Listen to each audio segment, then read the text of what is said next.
We've got a log here from pmrg. Thank you, pmrg, for your submission. I looked at your video, and I agree that your copter fly is very good. I also appreciate the video you submitted. Obviously, it's always nice to see people flying, but your video did contain a lot of sort of meat for me to latch onto and in order to assess how your copter is flying.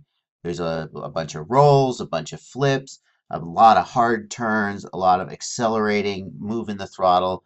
You know, there's a lot there to sort of, if there were any bad tendencies, they definitely would have come out. In the past, sometimes people have made submissions and it's kind of a hover and there's not a lot to see there, you know. So I realize that not everybody is capable of doing like super acro moves and flying all crazy, you know, and so you work with what you got. But it definitely is nice to see stuff like this. You know, there's only about a minute 30 seconds of flight, but there's a whole lot of. I mean, if your copter was flying bad in any way, it certainly would have come out. And the short version is your copter looks like it's flying really good. We'll do a little bit of analysis, but I thought that first I would take a minute and tell you some of the things I see that make me think it's looking very good. You know, so instead of saying what's bad, what's good? All right, let's look at that. So we're about to see a roll, a 360 roll here, and let's just take a look at it first, and then we'll do a little bit of analysis. Okay, now it's one of these examples where, like, when things are going right, there's just nothing to see. There's nothing dramatic about this roll. It's completely smooth. It stops really cleanly. And let's just take a look at it slower, and let's look for bounce or oscillation or anything like that at the end of the roll. If we look at the gyro trace, we can kind of see that there's a little something going on there, but there's a little bit of wobble here, right? But it really, there's just no, it's such a clean stop. I love it. And by the way, if we look at RC command, let's watch it again. We can see that a big reason that it stops so cleanly is good stick control. Notice that the stick here goes back to almost all the way to center right here. This is RC command right here. The stick goes almost all the way to center, but the pilot, sorry, I forgot your name. I'm not looking at it. The pilot doesn't just snap the stick and let the spring take it back to center and just snap back to center all the way, but he sort of eases it in.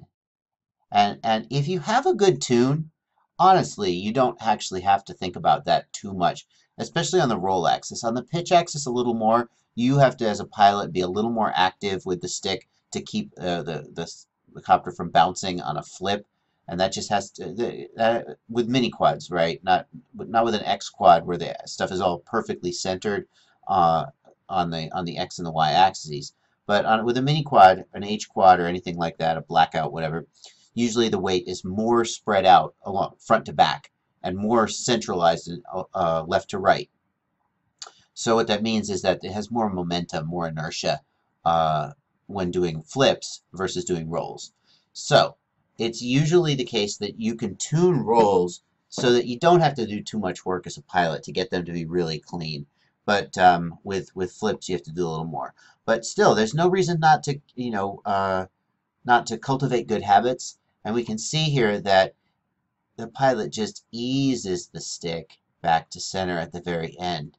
Now maybe that's intentional or maybe we just got lucky here, but that's a good habit to cultivate. Depending on obviously the type of flying and the type of rolls you're doing. If you're doing really sharp snap rolls, it may not be possible for you to do this. But this is just a beautiful roll. And if we look at the PID algorithm, we can also see that it is a sort of canonical roll in that the roll starts, RC command goes negative, the P term goes negative, so the P term is pushing into the move, it's accelerating into the move, then the P term falls and decelerates the move. Notice here the P term is the opposite sign from RC command and the gyro, meaning P is pushing against the move, trying to slow the move down. So that's normal. There's a strong push into the move, a strong push or a medium push out of the move. That's normal, and we usually see that. And then the p term pretty much stays near 0 for the whole move. And that is indicating that the copter is moving at the commanded angular rate. It is doing exactly what it's being commanded to do. Anytime you see the p term close to 0, it means that the PID algorithm is not having to do a lot. And that could be because you're just hovering and there's just nothing to do. But if you're in a very dynamic flight condition and the P term is close to 0, it means that the PID algorithm is doing its job very, very effectively. You know, it's like if you watch somebody who is very good at a skill, it often looks like they're just not doing anything at all. And if you watch somebody who is not very good, it looks like they're struggling. Well, an undertuned or overtuned PID algorithm will often be just all over the place. Either it'll be oscillating like crazy, or it'll be constantly sloshing around behind the curve trying to catch up if it's undertuned. And then when it's well-tuned, it'll be closer to 0, and that's what we see here. Now I know I see a lot of copters that are flying fantastic that still, when you look at the PID traces, you see a lot of bouncing, maybe not hard oscillations, but in the middle of the flip, you see some crossing the line, and it's sort of speeding up and slowing down and speeding up and slowing down. So this is a case where we can't just get caught up in these graphs and say, oh, there's one graph that is the best flying graph. But it is really nice to see in a case like this where you have this beautiful looking roll and then you look at the graph and you see basically this is just the sort of perfect picture.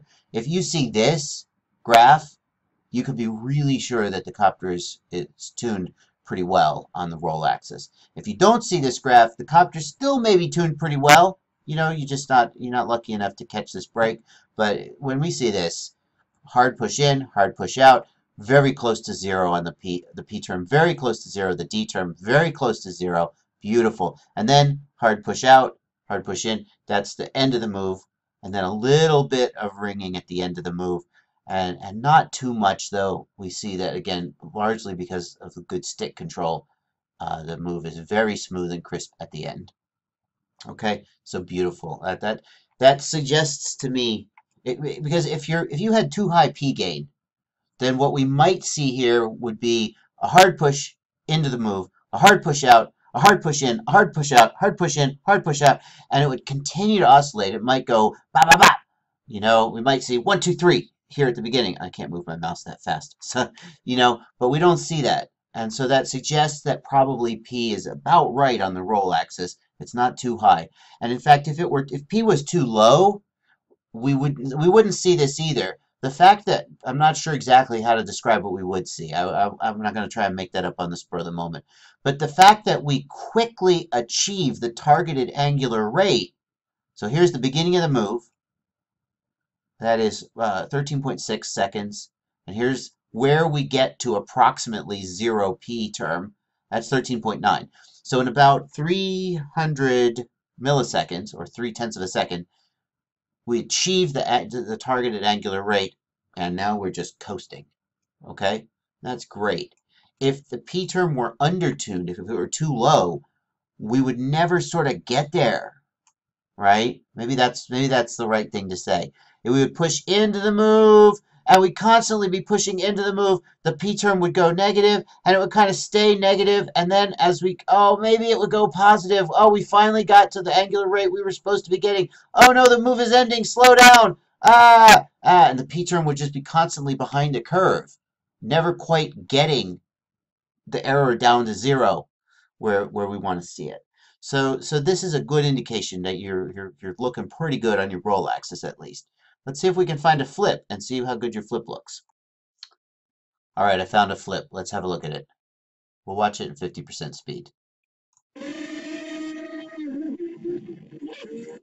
Okay, so the first thing I look for with a flip is there bounce back at the end?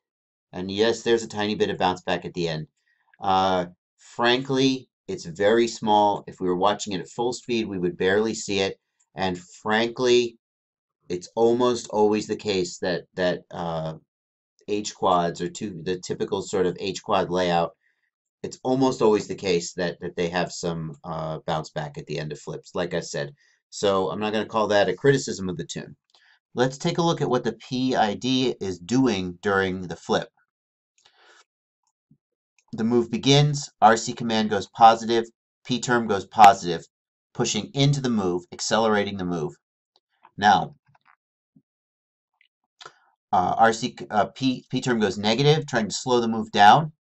And notice that the P term is negative almost the whole move until the very end when it goes positive again. So basically the whole move, the P term is saying, whoa, you're going too fast. Slow down a little bit. I know that sounds a little bit odd because you're doing a flip, and flips are supposed to be really fast, right? But a flip is not supposed to be as fast as you can possibly go. And if you've ever had your copter like flip out on you, in some way, you know it can go really fast, way faster than you probably want it to. So a flip has a certain targeted angular rate, which is not infinitely fast. And so here, the PID algorithm has pushed into the move, and then it pushed so hard into the move that now it's trying to slow it down, and it just never quite achieves the degree of slowing down that it was intending to get until the very, maybe 3/4 of the way into the flip.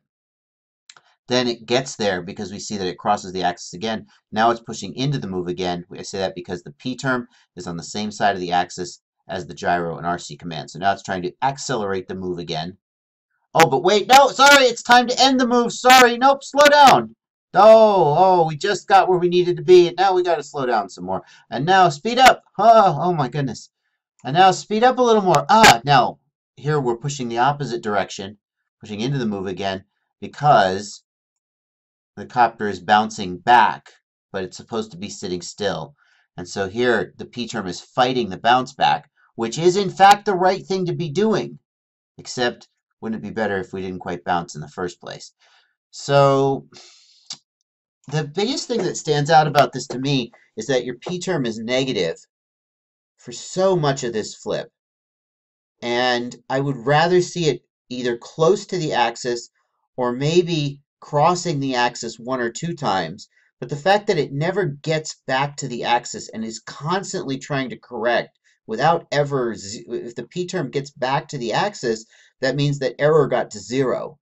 And that means it achieved the desired angular rate. The fact that it never gets back to the axis means it never achieved the desired angular rate. It was always going a little bit faster than it intended to be going. And that means that when the time comes to actually do something different when the move is ending, the P term is still fighting to solve a problem that was happening a minute ago, well, not literally a minute.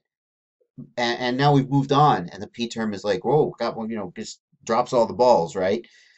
So I think I haven't really looked at a ton of the other things in your tune, but I think maybe you could stand to raise P a little bit on the pitch axis, as indicated by the fact that in this flip, he never really got back to the axis. I would rather see the P term crossing the axis gently a few times, not oscillating hard, but crossing the axis gently a few times, than see it constantly on one side of the axis, never getting back to the axis. If I looked at your video and I saw any sort of oscillations on the pitch axis during and obviously during prop wash it's kind of unavoidable, but during normal flight I don't see a lot of oscillations or anything that would indicate that you're like at the edge of excess P gain. So I think your roll is just about perfect. I don't feel like I would really touch roll based on what I see here, but I think maybe pitch P gain could go up a little bit. So that's my thoughts. It's a very nice flying copter and really no complaints. But that's my thoughts, and I hope they're helpful and happy flying.